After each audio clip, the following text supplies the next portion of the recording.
Ерлан аға, сіздердің Қуаныш және Айгүл деген шәкірттеріңіз бар екен. Сол кісілер тұрақты шығындарын 4 миллион теңгеге азайтқан дейді. Осы бойынша қысқаша айта аласыз ба?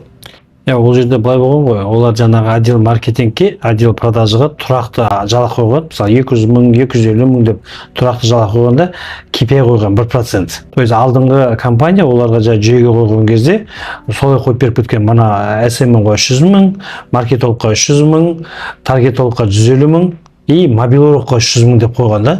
Бұл маркетинг бөлімшесіне. А сату бөлімшесіне 200 мың, 250 мың и және 1% плюс деп қойған екен да. Мен келдім да, мен түсінемін ғой, что 1% ол мотивация бермейді адамға. Соңғы мен сразу айттым, қанша сен сауда жасайсың бір айдың ішінде, бір қызға сұрадым да, ол 5 миллион сауда жасадым дейді. Жақсы, 5 миллионнан 1% қанша болса 50 мың теңге. Тұрақты жалақың қанша десем 200 мың теңге дейді. Сонда 250 мың. 250 айлық шығып тұр сонда, көрдіңіз бе? Сосын мен айттым, сол 5 миллионға, давай мен саған 1% емес, 5% қойын дедім. Мысалы, сізге сұрақ қойын. Бір емес 5% қойын десем, не істейсіз? Әрине 5%. Ол әрине 5%-ға келсеңіз, екінші мәселе, мына 200 мың жаңағы айлық бар ғой, соның 100 мың қысқартып тастайын дедім. То есть 100 мың оклад қалды, 5% дедім. Сонда сізде қанша шығып тұр? Бірақ бір қарағанда қорқынышты, иә? Ақша таппай қалатын жатсың, бірақ өзіңе андай мотивация жұмыс жасауға деген. То есть, қараңыз, 1% 50 мың теңге, 5% 250 мың теңге, 5 миллионнан, Дәл солай. То есть, мына жақтан 100 мың тағы түседі сізге оклад бар. Сонда айына кем дегенде 350 мың теңге. 350 мың шығады. Бұл жақсы емес пе 250-ден? Әлдеқайда жақсы. Өзіңді қосымша навыктар үйренесің, иә? То есть, сен бір потенциалын ашуға мүмкіндік туылады, бір аяғында бірақ 100 мың теңгені қысқарттық біз. Бастапқы кезде сөйтіп жасадық. Ең қызығын айтайын ба? Бір қыздың айлығы келесі айда бұрын жаңағы 300-400 мыңнан 250-300 мыңнан аспайтын болса, бір қызды біз KPI қойғаннан кейін 945 мың айлыққа бірақ шықты. 945 мың айлыққа бірақ шықты. Басқаларына мүмкіндік көрсетті, что шектеу жоқ екенін. Көп ұзамай жаңағы ақылақты да алып тастадық та, 100 мың теңгені полностью пайызға өткізіп жібердік. Сонда отдел маркетингке беріп жатқан жаңағы ақша тұрақты шығын, яғни отдел продажыға беріп жатқан тұрақты шығын, совокупно 4 миллионды біз алып тастадық. Онымен біз не ұттық білесің ба? То есть ол сауда болса да беретін еді ол 4 миллионды, сауда болмаса да беретін еді. А бұл жерде біз рисктарды, яғни қауіптерді біз теңдей бөліп алдық. Енді сауда болса сіз де алмайсыз, мен де алмаймын. То есть сауда жоқ болса, а сауда бар болса, екеуміз де байымыз, екеуміз жақсы аламыз. То есть біз автоматом екеуміз серіктес болып кеттік, көрдіңіз бе? Бұл керемет. Ал сіздің осындай керемет инструменттеріңізді 12 күні болады мастер-класстан алып алады ғой кез келген кәсіпкер. Иә, енді түсіндіреміз ғой бәрін. Өйткені менің міндетім, менің мақсатым, мендегі 50-60 жұмысшы 95% бәр пайызда. То есть, былай айтқанда 95% қауіпті мен жұмысшылармен бөліп тастағам. Яғни мен саудан болып жатса, олардың да ақшасы көтеріледі, саудан болмай кризис келсе, бәріміз кризиске кіреміз. То есть қауіпті біз теңдей бөліп тастағам. Әрбір кәсіпкерге керек нәрсе де, өйткені көп жағдайларда кәсіпкерлер тұрақты айлық береді да, бірінші оның состояниесіне түсіп кетеді. Ол кредиті бар, анасын төлемей қалады, қой мен бір тұрақты айлық берейін, жағдайын жасайын деп, жұмысшының жағдайына түсіп кетеді. Олай емес қой. Әр адам бай болғысы келеді да, әр адам потенциалын көргісі келеді. А мен есем, келісім сөзде, келісу барысында мен оған мүмкіндіктерді көрсетемін, қандай мүмкіндіктерді, қандай уақыттың ішінде ол жете алатынын. Көрдіңіз бе?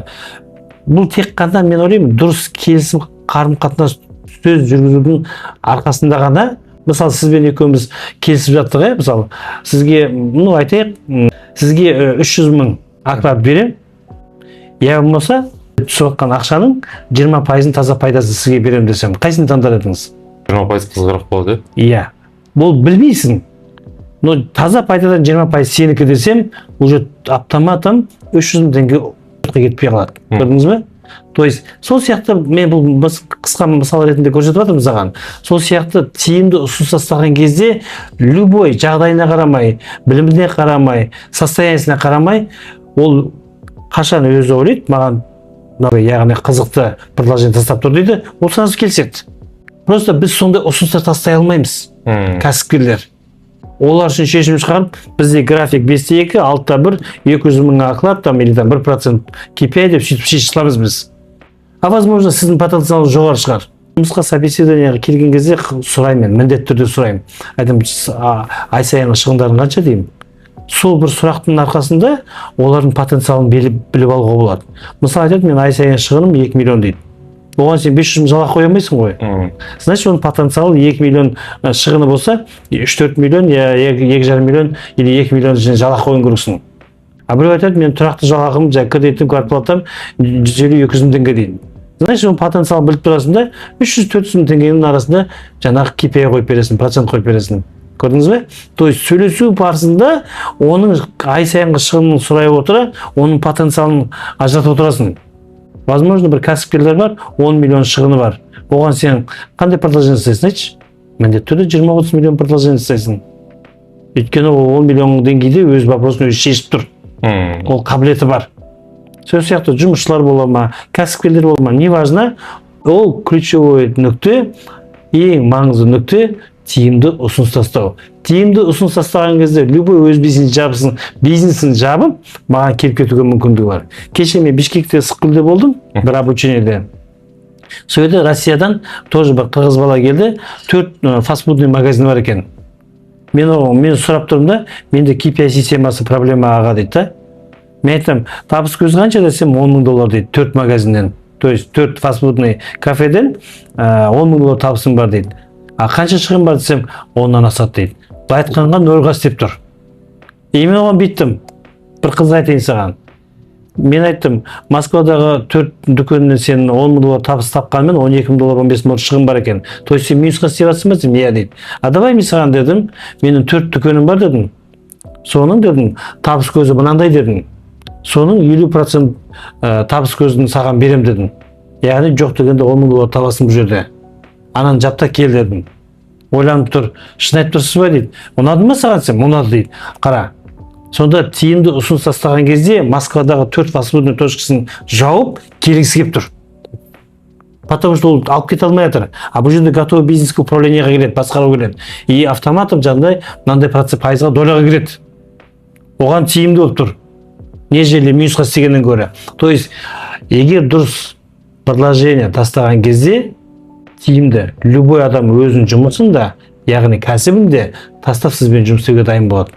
Просто сіз бере алуыңыз керек соны. Құрметті кәсіпкер, егер де команданы дұрыс құру, сапалы команда құрғыларыңыз келсе, яғни менікіндей 95% қызметкерлер пайызға өткізгіңіз келсе, жуырда болатын менің мастер-классым болады. Мен соның бәрін қалай жасадым, сіздермен міндеттерді бөлісемін.